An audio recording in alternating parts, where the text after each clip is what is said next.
We're looking at figure 4.3 on page 72. So this learning unit looks at costs of producing certain things, and it's important to understand that there are different types of costs. So let's say we have a firm, and this firm produces tables, right? We work with wood and make furniture, especially tables. Now, before I decide I'm going to make tables, I have to look at the market and see what the costs are of producing a table. And there are different things to take into consideration here. So there are the stuff I use to make tables and how much they cost. This is called the private costs.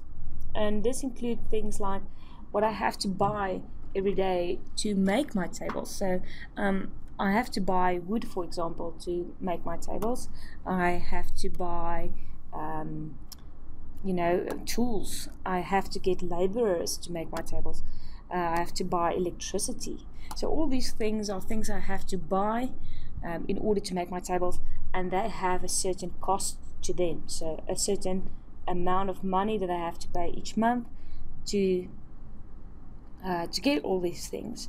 Now this is called my private cost, meaning at the end of the month I can see how much this cost, how much I got in from the tables, and whether I made a profit or not. So for all the accountants out there, accountants are interested in private costs.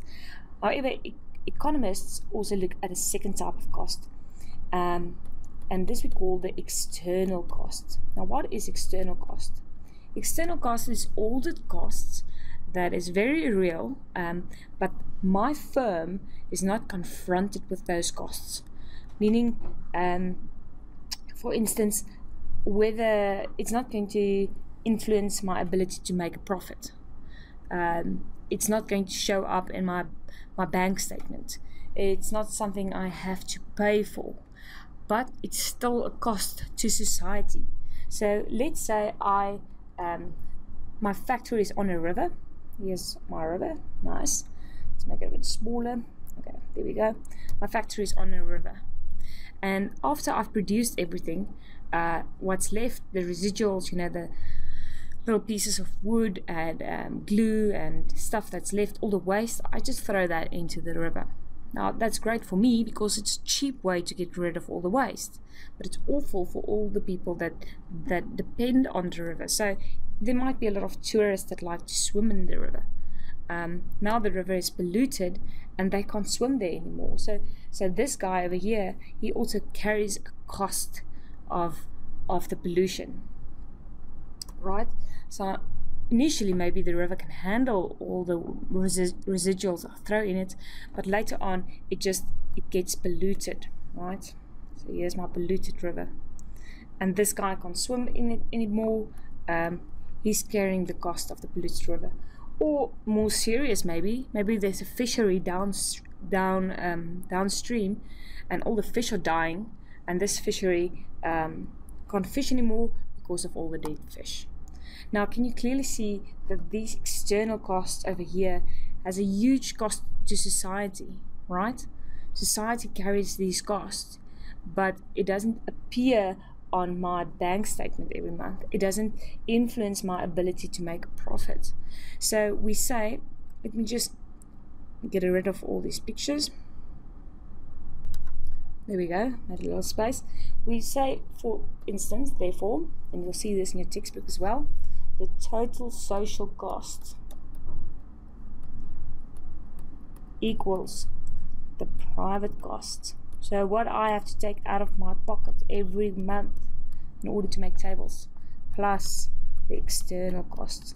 So the negative impact I have on some kind of third party without them having a choice, so someone else has to pay as well, type of thing.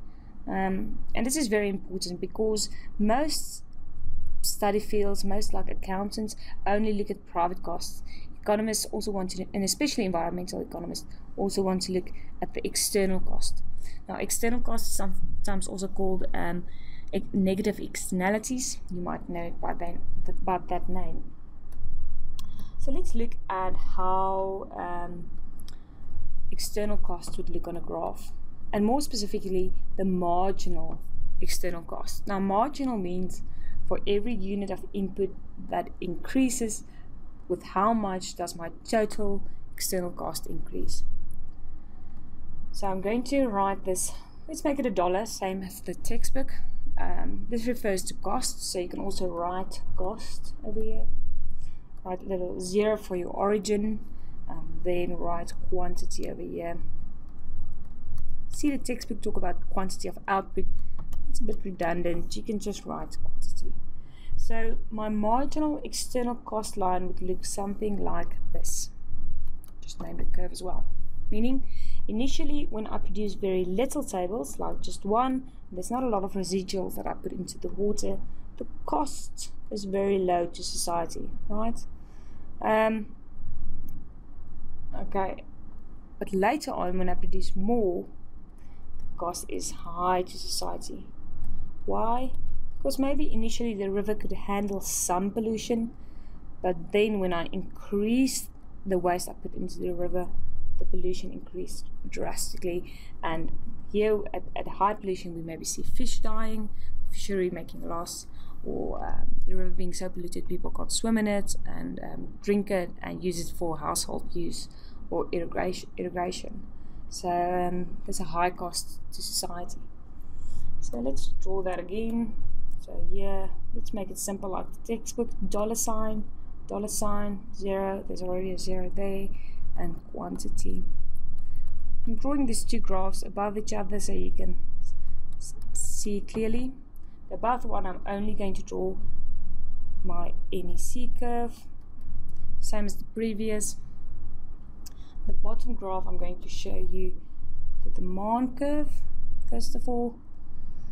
And then second of all, I'm going to draw the private cost, meaning, that cost I have to pay for timber, for labor, for wages, for capital, etc. So this is going to look something like this. And we can also name it your marginal private cost line. Now in this slide over here, we said social cost equals private cost plus external cost. So if we want to draw the total cost for this scenario, we'd have to add this line with this line. Now you'd remember how we add lines together. You just take each point and add it together. Now we don't have any values, so I'm just going to make an approximation, something like this. This is my total marginal social cost, marginal social cost line. Right. There's a couple of stuff I would like you to see. First of all, initially my equilibrium is here. Okay, this is equilibrium 1, and this is equilibrium 2. Now equilibrium 1 is where only private cost is taken into consideration, and then I produce a quantity of Q1 at a price of, or a cost at C1. Then I also take the external cost into account, meaning the amount society has to pay for my product as well. Then I go to equilibrium E2. Now I produce a quantity of Q2 at a cost of C2. But you know what? Let's make this price. Sorry, I want to make that price. P1 and P2 price. Right. Now, what I would like to see here is I'm first going to draw it on a big graph over, so you can see it clearly. So let's make this price, origin, and quantity. Okay. The demand curve, let's write it in green, downward sloping. D for demand, it's an ugly D, but it's a D nonetheless. And then your marginal social cost line, meaning it's equal to your marginal external cost plus your marginal private cost, right? Your marginal private cost, on the other hand, is much lower. So initially we are here at equilibrium, the quantity of Q1 and the price of P1. Then we include our external cost. Now we at the equilibrium of E1. We produce a quantity of Q2 at a price of P2. Just a small footnote regarding what you call these things. It doesn't matter, you can call it anything as long as it's reasonable. Q's, use Q's for quantities and P's for price, C for cost, etc. But just explain it beneath the graph in the exam. So I would like you to tell me in this graph, D is the demand curve, NSC shows the marginal social cost, equilibrium is at E1 with a price of P2 and a quantity of Q2. Then I know you know what's what. So you don't have to call it the same thing as in the textbook. That's not necessary at all. Just use the labels you use in the explanation. Okay, so let's explain this. What I want you to see is when the external cost is not taken into consideration, meaning when we work with MPC and demand, so when we are at equilibrium at E, then the external cost is not taken into consideration, and then I produce a much higher quantity at a lower price. So this is not socially efficient because external cost is not taken into consideration. And this is a very important part of this whole graph. This graph tries to show you when we do not take the cost, the total cost of society into consideration, meaning if we're not looking at the external cost, then the price the market gives the product would be too low. The quantity we produce would be too high.